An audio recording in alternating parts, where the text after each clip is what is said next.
Hello బిజీయస్ నేను మీ వరుణ్ గారు అబ్బాయి. ఈరోజు మా హాస్టల్‌లో పెట్టిన ఫుడ్ అనేది వచ్చేయండి. సో, ఫస్ట్ వచ్చి వడ అనమాట.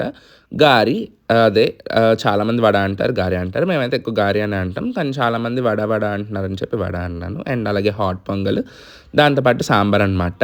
అలాగే కొంచెం నీళ్ళలో ఉన్నటువంటి చట్నీ. దాన్ని మనం మార్చలేము మా హాస్టల్‌లో. అండ్ దాంతో పాటు ఎగ్. ఇంకా మా హాస్టల్‌లో బ్రెడ్, జామ, బటర్ అన్నది కామనే. చాలామందికి తెలుసది.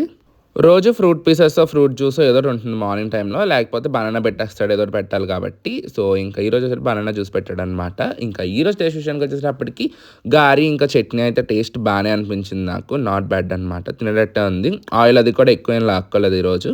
అండ్ అలాగే దాంతో పాటు హాట్ పొంగల్ టేస్ట్ కూడా బానే అనిపించింది నాకు. డైలీ వ్లాగ్స్ చేయండి అని ఇంకా కామెంట్స్ వస్తూనే ఉన్నాయన్నమాట. సో, రేపైతే ఒక డైలీ వ్లాగ్ పోస్ట్ చేస్తాను. సో, దాన్నైతే చూసేయండి. అలాగే ఈ మధ్యన మిమ్మల్ని వీడియోకి లైక్ చేయమని అడగట్లేదు కదా అని చెప్పి బొత్తిగా లైక్ చేయడమే మానేశారు. ముందైతే వీడియోకి లైక్ కూడా చేసేయండి. ఈ హాట్ పొంగల్ మాత్రం మన సౌత్ స్టైల్‌లో చేయరండి. నార్త్ స్టైల్‌లో చేస్తారు ఈ హాట్ పొంగల్. మన సైడ్ చేసుకునే హాట్ పొంగల్ వేరు. మనం కట్టు పొంగల్ అంటాం. నార్త్ సైడ్ చేసేది వేరనమాట. So, that's for today's video అండి. నెక్స్ట్ కలుద్దాం. అంతవరకు bye. Subscribe for more. Like చేసేయండి.